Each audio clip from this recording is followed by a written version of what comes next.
Shalom Bapak Ibu Saudara-saudari yang dikasihi dan mengasihi Tuhan. Kita bersyukur hari ini Tuhan memberkati kita.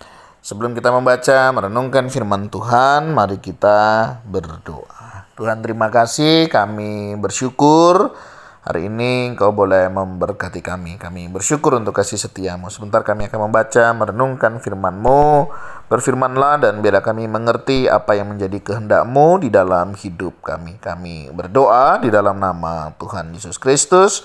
Haleluya. Amin.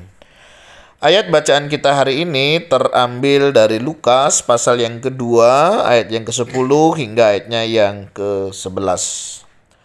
Lalu kata malaikat itu kepada mereka, "Jangan takut, sebab sesungguhnya aku memberitakan kepadamu kesukaan besar untuk seluruh bangsa.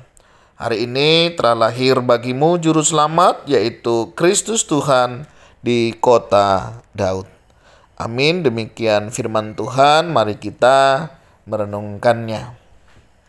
Bapak Ibu Saudara yang dikasihi dan mengasihi Tuhan, ayat ini sering kali dikutip di masa-masa Natal ya, di mana biasanya baik di acara Christmas Carol, di ibadah-ibadah, bahkan tidak sedikit juga yang menjadi tema dan tujuan setiap Natal begitu ya.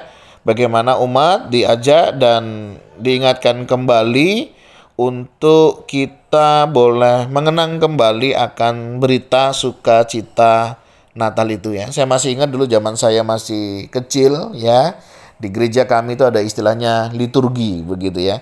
Jadi anak-anak kecil maju ke depan, nanti kami setiap anak itu menghafal satu ayat ya. Mungkin kalau teman-teman dari Sumatera begitu, itu tidak asing dengan berliturgi begitu ya. Kalau di Jawa saya melihat sangat jarang gereja melakukan hal ini. Yang paling banyak itu wilayah Sumatera, mungkin ada Indonesia Timur ya, saya kurang tahu ya. Salam buat semua teman-teman ya dimanapun berada. Nah Bapak Ibu Saudara, waktu saya membaca merenungkan kebenaran firman Tuhan ini, saya menemukan beberapa kebenaran yang saya tangkap ya di masa-masa Natal ini. Yang pertama, waktu malaikat itu datang menjumpai para gembala ya, dikatakan jangan takut. Kenapa ya? Kok malaikat berkata jangan takut waktu mereka menjumpai para gembala? Nah Bapak Ibu Saudara, saya melihat ada beberapa kebenaran yang mungkin kita juga bisa pelajari bersama. Yang pertama, di dalam konteks perjanjian lama ya, zaman dulu, ketika seseorang itu berjumpa dengan malaikat, kemungkinannya cuma dua. Ya, yang pertama, orang itu berarti mengalami kematian ya, karena jadi malaikat itu datang sebagai malaikat pencabut nyawa begitu, sehingga pada saat dia datang orang itu mengalami kematian. Jadi orang itu bisa mati begitu ya, dijemput begitu ya, karena waktunya telah selesai. Atau yang kedua, yaitu orang yang sudah mengalami perjumpaan dengan malaikat, dia akan mengalami perubahan di dalam kehidupannya. Ya, kalau Bapak Ibu perhatikannya di dalam kisah-kisah perjanjian lama, orang-orang yang mengalami perjumpaan, kalau nggak meninggal ya hidupnya berubah begitu. Jadi kalau hari ini ada orang yang sering bilang, wah saya itu sudah berjumpa dengan Tuhan, saya berjumpa dengan malaikat Tuhan. Pertanyaannya cuma dua. Sudahkah orang itu berubah? Perubahan apa yang terjadi di dalam kehidupannya? Kalau seandainya tidak mengalami perubahan, hidupnya juga masih sama ya, tidak ada sesuatu yang membedakan dia dari sebelum berjumpa dan setelah berjumpa, menurut saya perlu dipertanyakan, benarkah perjumpaan itu nyata di dalam kehidupannya? Sama dalam kehidupan kerohanian kita hari ini. Sudahkah kita juga mengalami perjumpaan dengan Tuhan secara pribadi? Sehingga setiap kita bisa dan boleh mengalami perubahan di dalam kehidupan kita. Banyak orang Kristen khususnya begitu ya, bilang aku sudah mengalami perjumpaan pribadi dengan Tuhan. Pertanyaannya, sejauh mana perubahan terjadi di dalam kehidupan kita? Nah yang kedua yang saya temukan kebenaran waktu malaikat berbicara tentang jangan takut. Wajar menurut saya para gembala bisa takut pada saat itu ya, selain tentang kematian atau perubahan dalam kehidupan. Yang kedua adalah Sudah sekian ratus tahun, kurang lebih 400 tahun ya, di mana Tuhan itu berdiam diri, saudara. Jadi kalau kita yang masih punya Alkitab fisik begitu ya, antara perjanjian lama dan perjanjian baru itu ada satu lembar kertas putih yang tidak ada tulisan yang lain ya, paling tulisannya ya perjanjian baru begitu ya. Nah, beberapa penafsir tokoh Kristen begitu memberikan penjelasan satu lembar kertas itu, yaitu menceritakan tentang bagaimana Allah itu berdiam diri kepada umat manusia. Tidak ada firman ya, tidak ada sesuatu yang Tuhan Allah kita sampaikan kepada umat. Jadi selama 400 tahun itu ya, masa transisi antara perjanjian lama ke perjanjian baru, Allah itu sama sekali tidak berbicara. Sehingga pada saat malaikat menjumpai para gembala begitu ya, ini sesuatu yang tentunya hal yang bisa saja menakutkan. Mungkin mereka juga asing, mereka juga tidak mengerti, apalagi mereka adalah konteksnya para gembala. Para gembala kita tahu mereka yang tidak punya posisi, mereka tidak punya kedudukan. Ya, orang yang biasa tinggal di kandang begitu, dengan pola dan cara kehidupan yang seperti itu, tentunya sesuatu yang sangat mengejutkan. Nah, ini dari berbicara tentang jangan takut. Nah, kenapa malaikat menyampaikan jangan takut kalau Alkitab dengan sangat jelas di sini dikatakan, sebab sesungguhnya aku memberitakan kepadamu kesukaan besar. Jadi malaikat dengan jelas sejak awal dia berjumpa dia langsung sampaikan, nggak usah takut, jangan takut. Karena aku datang bukan menjemput nyawamu, begitu ya. Dan juga mau memberikan suatu penderitaan, tidak. Tetapi justru ada sesuatu nih, kabar ya, sukacita yang akan diberikan. Yaitu apa? Kesukaan besar. Untuk siapa? Untuk seluruh bangsa.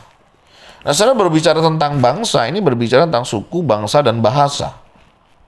Bayangkan dulu berita ini sampai di Yerusalem. Tapi hari ini kalau Bapak Ibu Saudara ya, ada di Indonesia Timur, Indonesia Barat, Indonesia Tengah, Indonesia Utara, begitu ya wilayahnya, begitu. Atau bahkan teman-teman yang ada di luar negeri. Itu tentu, iya ya, berita itu hari ini sudah sampai loh. Ya, meskipun demikian belum sampai ke ujung bumi begitu ya. Kenapa saya katakan kita belum sampai di ujung bumi? Karena kalau sudah sampai di ujung bumi berarti kesudahannya sudah selesai. Nah, Bapak Ibu Saudara, kalau kita melihat bagian ini tentunya satu hal yang sangat baik, satu hal yang sangat positif ya. Bahwa berita sukacita Natal itu tidak berhenti di Yerusalem. Tapi hari ini sudah Bapak Ibu Saudara dengarkan.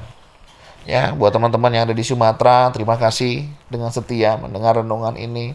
Teman-teman yang ada di Pulau Jawa, ya, dari ujung Banten sampai ujung Jawa Timur, teman-teman yang ada di Bali, Indonesia Timur, NTT, ya, teman-teman yang ada di Papua, Kalimantan, Sulawesi, ya.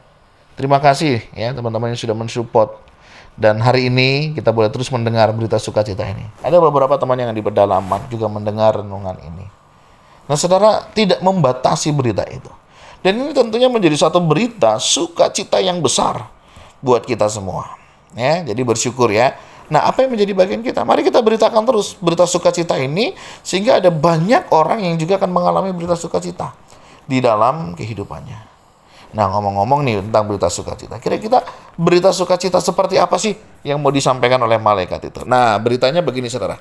Hari ini telah lahir bagimu juru selamat, yaitu Kristus Tuhan di kota Daud. Nah, itu saudara pesannya.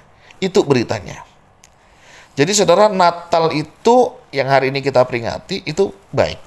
Ya, penting. Ya. Tapi jangan sampai lupa bahwa Natal, berita yang penting, yang utama itu adalah berita tentang Yesus. Ibarat kata begini, saudara. Saya ulang tahun. Kita bikin acara. Tapi sama sekali tidak menyinggung tentang saya.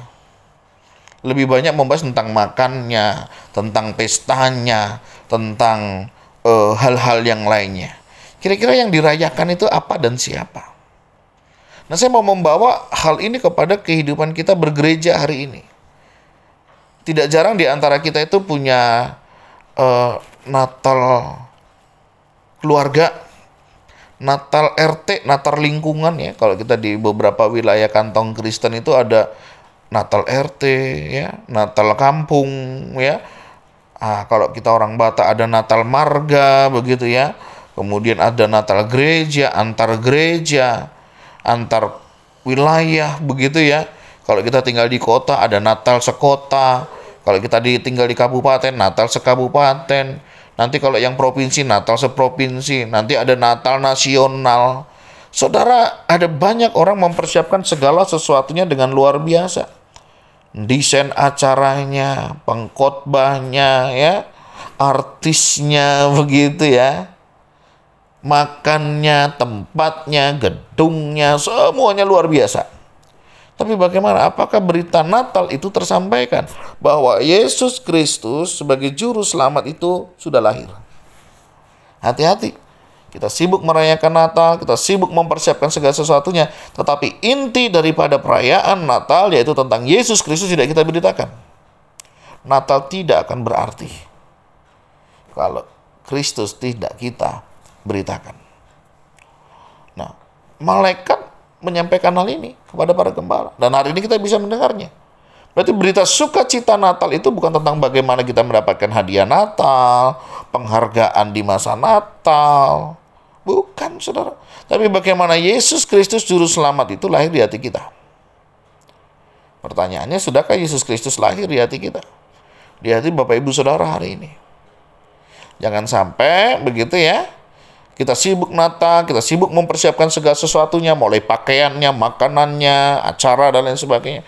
Tapi inti daripada Natal, bagaimana Yesus Kristus sebagai Tuhan Juru Selamat itu tidak kita nyatakan. Natal tidak akan pernah berarti. Sehingga tidak heran, ya, setiap tahun, bahkan dalam satu tahun di bulan 12 khususnya kita berkali-kali ikut acara Natal tidak terjadi perubahan dalam hidup kita.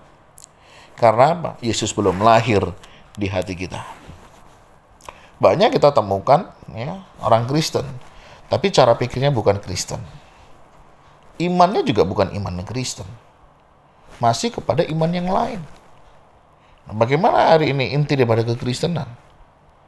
Yaitu tentang Yesus Kristus Juru Selamat yang lahir ke dunia, yang mengorbankan segala sesuatunya supaya setiap kita boleh mengalami anugerah keselamatan. Untuk apa? Untuk kita kembali memuji dan memuliakan nama Tuhan.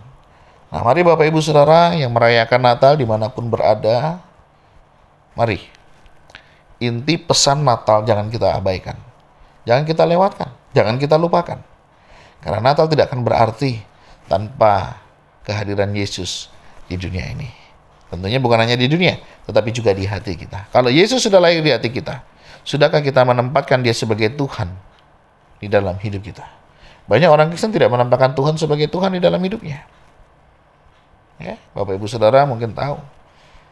Kita paksa Tuhan, kita atur Tuhan. Itu kita sedang tidak menempatkan Tuhan sebagai Tuhan di dalam hidup kita. Jadi mari berita sukacita Natal yang hari ini kita sudah perdengarkan.